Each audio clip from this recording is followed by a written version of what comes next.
প্রিয় দর্শক, সাজ্জাদ কাদিরের প্রীতি এবং শুভেচ্ছা নিন।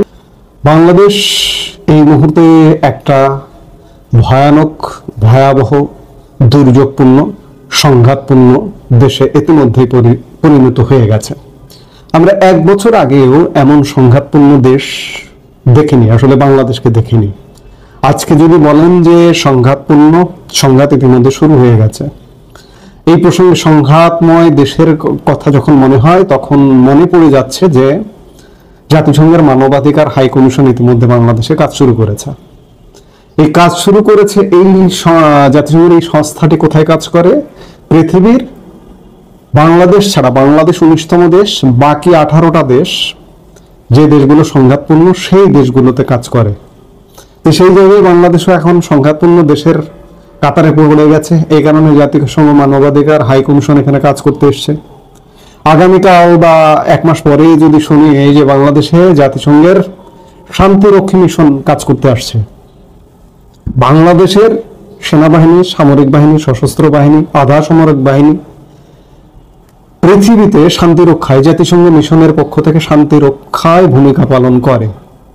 কিন্তু আজকে বাংলাদেশের অবস্থাটা এমন হয়ে গেছে যে বাংলাদেশই হয়তো শান্তিরক্ষী মিশনে, পৃথিবীর দেশে দেশে যে শান্তি রক্ষায় কাজ করে বাংলাদেশ সেনাবাহিনী, বাংলাদেশের সেই সুযোগ, শান্তিরক্ষা মিশনে কাজ করার সুযোগটা বন্ধ হয়ে যেতে পারে। অবস্থা সেদিকেই গেছে। বরঞ্চ পৃথিবীর অন্য দেশ থেকে সামরিক বাহিনী জাতিসংঘের তত্ত্বাবধানে বাংলাদেশে এসে বাংলাদেশের শান্তি শৃঙ্খলা রক্ষায় কাজ করবে, অবস্থা সেদিকে। এই যে কোনো যখন ঘটনা ঘটে তখন সরকার একদম বেসামাল হয়ে যায়। সাম্প্রতিক সময়ে পুরান ঢাকায় ব্যবসায়ী হত্যাকাণ্ড, গোপালগঞ্জ ট্র্যাজেডি এবং গত 3 দিন আগে উত্তরার মাইলস্টোন স্কুল অ্যান্ড কলেজে বিমান বিধ্বস্ত হওয়ার ঘটনায় দেশ এক প্রকার তোলপাড়। এই তোলপাড়ের প্রেক্ষিতে রাজনৈতিক দলগুলোর সাথে সরকার পাল্টা বৈঠক করছে। তারপরে অবস্থা বেগতিক, বেসামাল। রাজনৈতিক দলগুলো বলছে যে সরকার তোমরা চালিয়ে যাও, তোমাদেরকে আমরা সহযোগিতা করব। কিন্তু সত্যিকার অর্থে বেসামাল অবস্থা, বেগতিক অবস্থা। সেনাবাহিনী ইতিমধ্যে বিতর্কের খাতায় নাম লিখিয়েছে। গোপালগঞ্জ দিয়ে শুরু, বিতর্কের খাতায় নাম লেখানো, গোপালগঞ্জে বিতর্কিত ভূমিকায় অবতীর্ণ হয়েছে। তারপরে অবতীর্ণ হলো মাইলস্টোন ঘটনায়। এতে করে বাংলাদেশের জনগণের সেনাবাহিনীর প্রতি যে আস্থা, বিশ্বাসটি ছিল, সেটি পুরোপুরি উঠে গেছে। কদিন আগেও মানুষ বলতো যে সেনাবাহিনী দেশকে বাঁচান, সেনাপ্রধান আপনি দায়িত্ব নেন, আপনি পুরোপুরি দায়িত্ব নেন, আপনি 5 আগস্ট সময়কালে দায়িত্ব নিয়েছিলেন, আজকে আপনি দায়িত্ব নেন, নিয়ে আমাদের বাঁচান। আজকে সেনাবাহিনীর প্রতি সেই আস্থা নেই, সেনাপ্রধানের প্রতি সেই আস্থা নেই। সেনাপ্রধানকে এখন আর মানুষ বলছে না, বলে না যে আপনি দায়িত্ব নিয়ে বাঁচান। সেনাবাহিনীর ফেসবুক পেজের কমেন্টে গিয়ে দেখুন, কেউ বলছে না। অর্থাৎ সেনাবাহিনীর দেশে আস্থাহীনতার সংকটে ইতিমধ্যে পড়ে গেছে, বিদেশেও আস্থাহীনতার সংকটে পড়ে গেছে, যাচ্ছে। কারণ সেনাবাহিনীর এই যে 2টি ঘটনা, গোপালগঞ্জ ট্র্যাজেডি এবং মাইলস্টোন ট্র্যাজেডিকে কেন্দ্র করে সেনাবাহিনীর যে বিতর্কিত ভূমিকা, সেটি বিদেশেও পৌঁছে গেছে। যার দরুন সেনাবাহিনী আজকে আস্থায় নেই, রাজনৈতিক দলগুলো আস্থায় নেই, সরকারটা অত্যন্ত দুর্বল। সবকিছু মিলিয়ে আগামী দিনে দেশের অর্থনীতি, শিল্প, ব্যবসা, বাণিজ্য সবকিছু ধ্বংস, সবকিছু একটা ধ্বংসস্তূপের মধ্যে বাংলাদেশ ক্রমেই ঢুকে যাচ্ছে। আজকে 2024 সালে যদি মার্কিন প্রভাবে বিগত আওয়ামী লীগ সরকারের পতন হয়ে থাকে, আজকে আমার খুব মনে হচ্ছে, খুব শঙ্কা জাগছে, আজকে দেশের এই যে অবস্থা, ধীরে ধীরে দেশ খারাপের দিকে যাচ্ছে, এই অবস্থার পরিবর্তনটা যদি আমাদের পার্শ্ববর্তী দেশ ভারত দ্বারা ঘটে, তাহলে কি হবে? ভারতীয় কোনো অগ্রাসন, আমরা যে অনেক দিন ধরে অগ্রাসন শুনি, অগ্রাসন বলতে আমরা কিছু দেখিনি, আমরা কোনো অগ্রাসন আমরা খুঁজে পাই না। বরঞ্চ বাংলাদেশ এতদিন লাভবান হতো ভারত কর্তৃক। কিন্তু আজকে সত্যি যদি ভারত কোনো অগ্রাসন করে বসে বাংলাদেশে, কারণ বাংলাদেশ ভারতের জন্য একটা স্পর্শকাতর জায়গা, ভারতের পেটের মধ্যে একটা ভূমি। এই ভূমিটা যদি অস্থির হয়, এই ভূমিটাতে যদি জঙ্গি উত্থান হয়, এই ভূমিটাতে যদি সন্ত্রাসবাদের উত্থান হয়, তাহলে ভারতের জন্য, বিশেষ করে ভারত বাংলাদেশ লাগোয়া যে রাজ্যগুলো, সেই রাজ্যগুলোর কিন্তু বিপদ সংখ্যা। আজকে কে যেন একটা বলছিল যে 2024 মার্কিন প্রভাবে বাংলাদেশের সরকার পরিবর্তন হয়েছে। আজকে 2025 ভারতীয় প্রভাবে কি আরেকটা পরিবর্তন আসবে বা আসতে পারে? এখন আলটিমেটলি আমাদের কাছে মনে হচ্ছে যে তেমনটাই ঘটতে পারে, কারণ ভারত কিন্তু ব্যবস্থা নেয়। আমরা এই বছরই দেখেছি দুটো ব্যবস্থা, একটা পাকিস্তানের বিরুদ্ধে আর একটা উলফার বিরুদ্ধে, বিচ্ছিন্নতাবাদী আসামের বিচ্ছিন্নতাবাদী গোষ্ঠীর বিরুদ্ধে আমরা ব্যবস্থা নিতে দেখেছি। বাংলাদেশে আজকে স্লোগান হয় তুমি কে আমি কে, জঙ্গি জঙ্গি। সেই জঙ্গিদের বিরুদ্ধে যদি ভারত অ্যাকশন নেয়, ভারত যদি ব্যবস্থা নেয়, তাহলে কিন্তু কিছু করার থাকবে না। এবং বাংলাদেশের সামরিক বাহিনী এই যে এই ব্যবস্থায়, এই অচল অবস্থার পক্ষে যদি কাজ করে থাকে, ভারতীয় পক্ষ থেকে যদি একটা হুঙ্কার পায় বাংলাদেশের সেনাবাহিনী, তাহলে সেনাবাহিনী কি করবে? সেনাবাহিনী কি ভারতের পক্ষে বিপক্ষে অস্ত্র ধরবে, যুদ্ধ জড়াবে? সেই সক্ষমতা কি বাংলাদেশের সেনাবাহিনীর আছে? একটা হুঙ্কার যদি ভারত দেয়, কিংবা ধরে নিলাম যে ভারত বাংলাদেশ সেনাবাহিনীকে হুঙ্কার দিল, বাংলাদেশের যারা মিত্র পাকিস্তান, চীন, তাদেরকে বলল, তারা এসে পাশে দাঁড়ালো, তাহলে কি বাংলাদেশ কি বিজয়ী হয়ে যাবে? আমার কাছে সবকিছু মিলে শঙ্কাজনক যথেষ্ট মনে হচ্ছে। পরিস্থিতি কোনোভাবেই ভালো মনে হচ্ছে না। ইতিমধ্যেই আপনারা বিভিন্ন মাধ্যম থেকে খবর পেয়েছেন বাংলাদেশ নিয়ে তাদের সর্বদলীয় বৈঠক ছিল বিভিন্ন ইস্যু নিয়ে। এই ইস্যু, বিভিন্ন ইস্যুর মধ্যে বাংলাদেশ ইস্যু স্থান পেয়েছে কদিন আগে। সবকিছু মিলিয়ে ভারত বাংলাদেশের স্বাধীনতার সাথে জড়িত, যেহেতু বাংলাদেশের মুক্তিযুদ্ধের সাথে জড়িত সহযোগী শক্তি, সেই জায়গায় বাংলাদেশ আজকে আবার পাকিস্তান হয়ে যাক, বা আবার পাকিস্তানপন্থী একটি দেশ হোক, আবার একটি সন্ত্রাসবাদী দেশ হোক, আবার একটি জঙ্গিবাদী দেশ হোক, এটি কিন্তু ভারত কোনোভাবেই চাইবে না। সেই জায়গা থেকে অবস্থা খুব একটা ভালো না, বেগতিক। সেনাবাহিনীর উপরে চাপ আসবে, খুব স্বাভাবিকভাবে চাপ আসবে, আন্তর্জাতিক চাপ আসবে, ইউনুস সরকারকে পাল্টানোর চাপ আসবে। কারণ এই সেনাবাহিনীকে দিয়েই তো ইউনুস সরকার চলছে, সেনাবাহিনীর শক্তিতে বলিয়ান হয়েই তো চলছে। আমরা বলি চাঁদের নিজস্ব কোনো আলো নেই, ইউনুস সরকারেরও নিজস্ব কোনো আলো নেই। ইউনুস সরকারের আলোটা হচ্ছে সেনাবাহিনী। সেই সেনাবাহিনীতে যদি আন্তর্জাতিক চাপ আসে, এবং আরেকটি বিষয় যে সেনাবাহিনীতে সব মানুষ কি আজকে এই অবস্থাকে সাপোর্ট করছেন, সমর্থন করছেন? যে বাংলাদেশে জঙ্গি উত্থান হোক, সন্ত্রাসবাদের উত্থান হোক, সেনাবাহিনীতে একটা বিপুল সংখ্যক স্বাধীনতাকামী, আমি এর আগের ভিডিওতে, কয়েকদিন আগের ভিডিওতে বলেছি, আবার বলছি যে মুক্তিযুদ্ধের পক্ষের একটা বিপুল সংখ্যক জনসংখ্যা আছে, তারা এখনো সুপ্ত আছে, তারা কিন্তু যে কোনো সময় জেগে উঠতে পারে। আমি আগেই বলেছি যে শুধু সেনাবাহিনী না, প্রশাসন এবং পুলিশ, বিভিন্ন স্তরে বাংলাদেশের স্বাধীনতাকামী, মুক্তিকামী মানুষ আছে, এবং তারা জেগে উঠবে এবং আন্তর্জাতিক সহযোগিতা, আন্তর্জাতিক চাপ আসবে। কারণ দেশের সামনের দিনগুলো আরো ভয়ানক, অর্থনৈতিকভাবে ভয়ঙ্কর বিপর্যয়ের মধ্যে পড়তে যাচ্ছে দেশ, ভয়ঙ্কর বিপর্যয়ের মধ্যে পড়বে, আমরা দেখতে পাচ্ছি।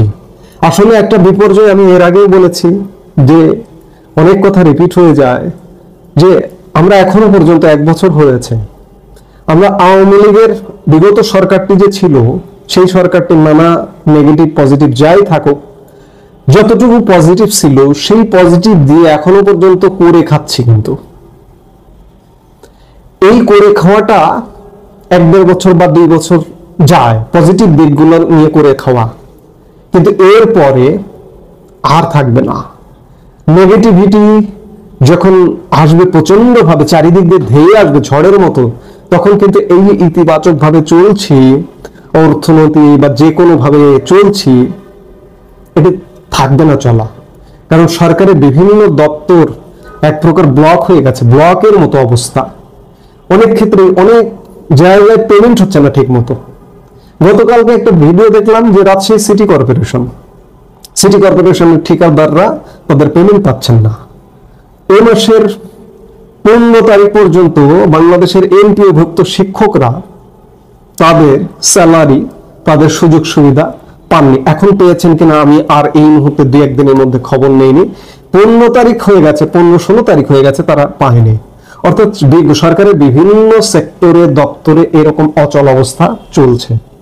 আরেকদিকে 2 দিন পর পর বিভিন্ন বিষয় উদ্ভব হচ্ছে এবং উদ্ভব হবার ফলে এই বিষয়গুলো ট্যাকেলও করতে পারছে না। তো এই বিষয়গুলো যখন উদ্ভব হয়, সরকার রাজনৈতিক দলগুলোকে নিয়ে বৈঠক করে। সরকারের রাজনৈতিক দলগুলো বলে যে ঠিক আছে, আমরা আছি আপনার সাথে, কিন্তু সরকার আবার বেমালুম ভুলে যায় এবং ভুলে গিয়ে আবার একটা ঘোলাটে পরিস্থিতির উদ্ভব হয়, আবার বৈঠক করে। এইভাবে একটা বছর চলছে। আর কত? আর খুব বেশি দিন চলবে না। যে কোনো সময়, আমরা বলছি যে কোনো সময় ঘটনা ঘটবে। অবাক এবং বিস্ময়ের ব্যাপার যে আজকে 1 বছরে কোনো ঘটনা এখনো পর্যন্ত ঘটেনি। সরকার পরিবর্তন বা সরকার চেঞ্জ বা সরকার পতনের মতো ঘটনা ঘটেনি, কিন্তু চারিদিক দিয়ে গুটিয়ে আসছে। এই না ঘটবার একটা প্রধানতম কারণ, এই সরকারের পুরোপুরি সমর্থনে সেনাবাহিনী আছে। সেনাবাহিনী যেহেতু আছে, কেউ আসলে সাহস করেনি যে একটা কিছু ঘটবে, কিন্তু এখনো সাহস করছে না। নানা ঘটনা, দুর্ঘটনা ঘটছে, কিন্তু এখনো তবুও সাহস করছে না। কিন্তু যদি চূড়ান্ত ক্ষতি হয়ে যায়, অনেকের ক্ষতি হয়ে যায়, যেমন আশপাশের ক্ষতি হয়ে যায়, ভারতের ক্ষতি হয়ে যায়, ক্ষতির কারণ হয়ে যায়, সেক্ষেত্রে চাপ আসবেই এবং আসার ফলে একটা পরিবর্তন হবে মাস্ট। এবং আরেকটি জিনিস দেখুন যে ইউনূস সরকার নির্বাচন আসলে করতে পারবে না।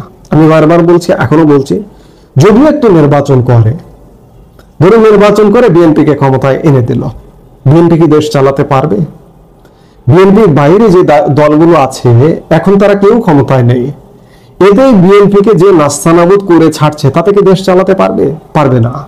আবার ধরুন বিএনপি ক্ষমতায় দিল না, বিএনপিকে জামাত ইসলামী দলগুলো এনসিপি নিয়ে ক্ষমতাটা গ্রহণ করলো, তারা কি দেশটা চালাতে পারবে? আপনার কি মনে হয়?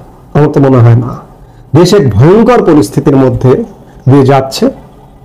এর থেকে আসলে উত্তরণ, আজকে যে আওয়ামী লীগ আসলে দেশ ভালো হয়ে যাবে, আমি এটা বলতে পারি না। কারণ হচ্ছে যে দেশ এক ভয়ঙ্কর, সবকিছু মিলে সবকিছু ধ্বংস করে ফেলানো হয়েছে। আজকে এই ধ্বংস স্তূপের মধ্যেও যদি আওয়ামী লীগকে এমন হয়, শেখ হাসিনাকে দায়িত্ব দেওয়া হয়, তিনি পদত্যাগ করেননি, এমন একটা কথা চালু আছে। আজকে যদি তাকে এই মুহূর্তে এই দেশের দায়িত্ব দেওয়া হয়, এই দেশটি তিনি কতটা সুষ্ঠুভাবে সেই 1 বছর আগের মতো চালাতে পারবেন, সে ব্যাপারে যথেষ্ট সন্দেহের অবকাশ আছে। ইউনূস সরকার নির্বাচন করে যেতে পারবে না, কিছু একটা ঘটবে। সেটি কবে ঘটবে, দিন তারিখ এই মুহূর্তে বলে দেওয়া কঠিন, তবে আমরা খুব শীঘ্রই হয়তো তেমনটা দেখব। প্রিয় দর্শক, সাজ্জাদ কাদিরের প্রীতি এবং শুভেচ্ছা নিন। এই মুহূর্তে আপনাদের সামনে কথা বলতে এসেছি। নজিরবিহীনভাবে সরকার সাবেক এক প্রধান বিচারপতিকে গ্রেপ্তার করলো। এই প্রসঙ্গটা নিয়ে আপনাদের সামনে কথা বলবো। আপনারা ইতিমধ্যেই গণমাধ্যমের কল্যাণে জানতে পেরেছেন যে সাবেক প্রধান বিচারপতি, বাংলাদেশের 19তম প্রধান বিচারপতি ABM খায়রুল হককে আজ সকাল 8:30টায় তার ধানমন্ডির বাসভবন থেকে আইন শৃঙ্খলা বাহিনী গ্রেপ্তার করেছেন। ABM খায়রুল হক 2010 সালের 1 অক্টোবর থেকে 17 মে পর্যন্ত মাত্র 8 মাসের জন্য প্রধান বিচারপতি হিসেবে দায়িত্ব পালন করেছিলেন। পরবর্তীতে তিনি আইন কমিশনের চেয়ারম্যান ছিলেন এবং তার ক্যারিয়ারে তিনি ঢাকা বিশ্ববিদ্যালয়ের আইন বিভাগের শিক্ষক ছিলেন। পরবর্তীতে আইন প্র্যাকটিস এবং বিচারপতির আসনে আসীন হয়েছিলেন। তিনি অনেকগুলো যুগান্তরকারী রায় দিয়েছেন তার কর্মকালে। প্রধান বিচারপতি থাকাকালে অ্যাপিলেট ডিভিশনে তার বেঞ্চ ত্রয়োদশ সংশোধনী বাতিল করে দেয়। এই বাতিল করে দেবার ফলে তত্ত্বাবধায়ক সরকার ব্যবস্থা অবৈধ হয়ে যায়। তিনি বা তার বেঞ্চ বা আদালত কেন বাতিল করে দিয়েছিলেন? হয়তো দেখেছিলেন যে তত্ত্বাবধায়ক সরকারটিকে কলঙ্কিত করা যায়, যেটি 2006 সালের দিকে বিএনপি জামাত জোট সরকার বিচারকদের বয়স বাড়িয়ে কলঙ্কিত করেছিল। সেই বিবেচনায় হয়তো তার আদালত ভেবেছিল যে তত্ত্বাবধায়ক সরকার বাংলাদেশের মতো জায়গায় থাকা না থাকা একই সমান, অতএব এটি বাতিল করে দিয়ে, হয়তো তিনি এই বিবেচনায় বাতিল করে দিয়েছিলেন। তিনি প্রধান বিচারপতি থাকাকালে ত্রয়োদশ সংশোধনী বাতিল ছাড়াও তিনি ফতোয়া অবৈধ করেছিলেন। তিনি হাইকোর্ট বিভাগে থাকাকালে বঙ্গবন্ধুর হত্যাকাণ্ডের রায় দিয়েছিলেন, এমন যুগান্তকারী বেশ কিছু রায় তার ক্যারিয়ারে যুক্ত হয়ে আছে। এখন প্রশ্ন হচ্ছে যে একজন বিচারপতি রায় দিলেন, রায়টি যদি আমার পছন্দ না হয় তাহলে আমার আপিল করবার সুযোগ আছে, আমার রিভিউ করবার সুযোগ আছে। যেমন এই যে পঞ্চদশ সংশোধনী যে বিগত আওয়ামী লীগ সরকার পাশ করেছিল, পঞ্চদশ সংশোধনীর বিপরীতে একটা রিট পিটিশন দায়ের হয়েছিল হাইকোর্টে, এর ফলে পঞ্চদশ সংশোধনের কয়েকটি ধারা বাতিল হয়েছে। ঠিক তেমনি ত্রয়োদশ সংশোধনী বাতিলের একটা রিভিউ বা পর্যালোচনা এই মুহূর্তে আপিল বিভাগে বিচারাধীন আছে।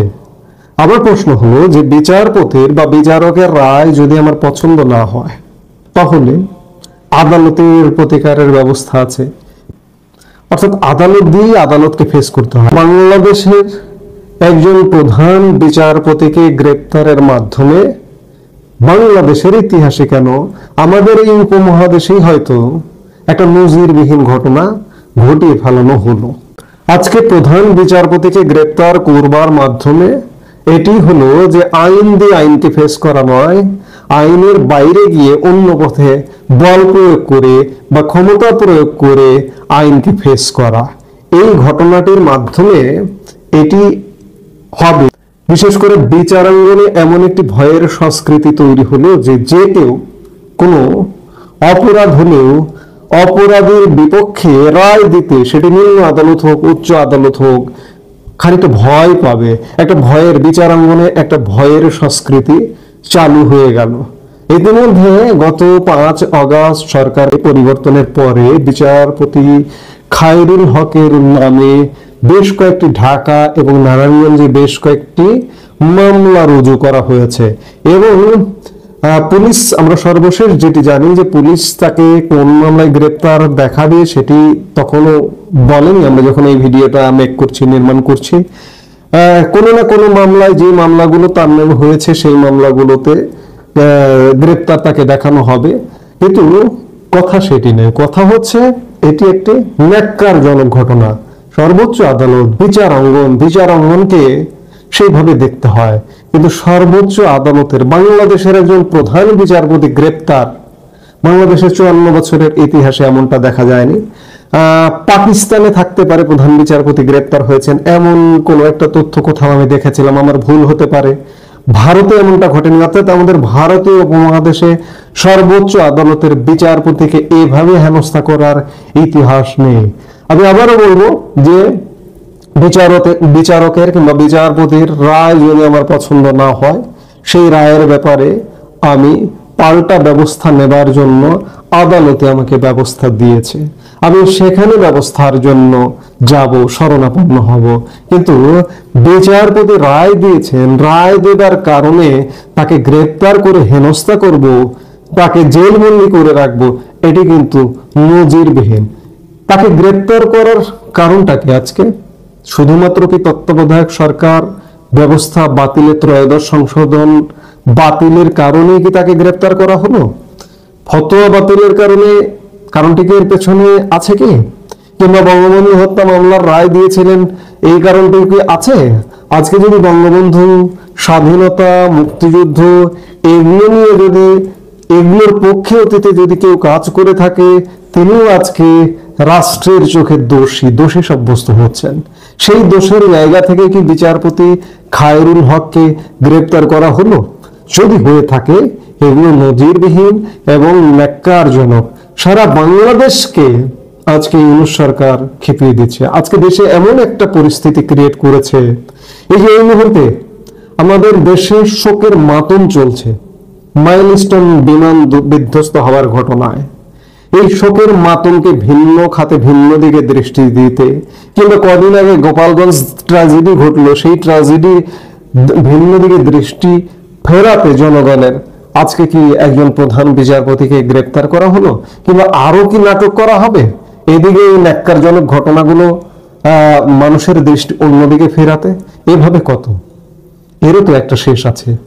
আজকে সরকার যারা আছেন তাদেরও অন্ততপক্ষে হয়তো বোঝা উচিত যে হ্যাঁ, আপনারা রাজনৈতিক দলগুলোকে নিয়ে দল পাকাচ্ছেন, শোকের মধ্যেও রাজনৈতিক দলগুলোকে নিয়ে মিটিং করছেন, এ করছেন, সে করছেন, আবার বলছেন যে আওয়ামী লীগ আজকে 1 বছর পরে আওয়ামী লীগ ষড়যন্ত্র, আওয়ামী লীগ ফিরে আসবার ঘটনা ঘটছে, এরকম ভয় পাচ্ছেন। ভয় হোক, শঙ্কা হোক, যেটি হোক না কেন, আপনারা পাচ্ছেন। আপনারা মূল বিষয়ে দৃষ্টি না দিয়ে এই যে শোক, এই শোককে ট্যাকেল করা, এই শোককে কেন্দ্র করে মানুষ সংক্ষুব্ধ হচ্ছে, এই যে লাশগুলো হারিয়ে গেছে, লাশগুলো পাওয়া যাচ্ছে না, মৃত্যু সংখ্যা ইত্যাদি বিভিন্ন কিছু মাইলস্টোনকে কেন্দ্র করে এগুলো নিয়ে সলিউশনে না গিয়ে, এগুলো সংশ্লিষ্ট মানুষের সাথে আলাপ না করে প্রধান উপদেষ্টা ডক্টর মোহাম্মদ ইউনূস রাজনৈতিক দলের সঙ্গে বৈঠক করছেন। আবার আজকে তারই ধারাবাহিকতায় একজন সাবেক প্রধান বিচারপতিকে গ্রেপ্তার করলেন। এগুলো আসলে নজিরবিহীন, এগুলো আসলে ন্যাক্কারজনক। এগুলো করে টিকে থাকা যায় না, টিকে থাকা যাবে না। মানুষ সংক্ষুব্ধ হবে, মানুষ মাঠে নামবে, মানুষ রাস্তায় নামবে। অনেক প্রবল প্রতাপশালী রাজনৈতিক সরকারও টিকে থাকতে পারেনি জনমতের বিপক্ষে অবস্থান নিয়ে, জনগণের বিপক্ষে অবস্থান নিয়ে। সর্বশেষ আওয়ামী লীগ সরকারে কি ঘটলো, সেটি যেটি হোক, যেভাবেই হোক, গত জুলাই আগস্টে আওয়ামী লীগ সরকারের বিপক্ষে গিয়েছিল পুরো জনমত, পুরো জনগোষ্ঠী। আওয়ামী লীগ সরকার কিন্তু টিকে থাকতে পারেনি। প্রবল প্রতাপশালী রাজনৈতিক ভাবে এবং সরকারি ভাবে, সরকারের প্রশাসন যন্ত্র সবকিছু A to Z আওয়ামী লীগের পক্ষে ছিল। সেই আওয়ামী লীগ কিন্তু টিকে থাকতে পারেনি। আপনারা যদি 1 বছর আগে থেকে যদি শিক্ষা না নেন, আপনাদের পরিণতি আরো, আমি বারবার বলছি, আরো ভয়ঙ্কর হবে। এখনো সময় আছে, আপনারা ঘুরে দাঁড়ান, শিক্ষা নেন, নইলে ভয়াবহভাবে মাসুল দিতে হবে।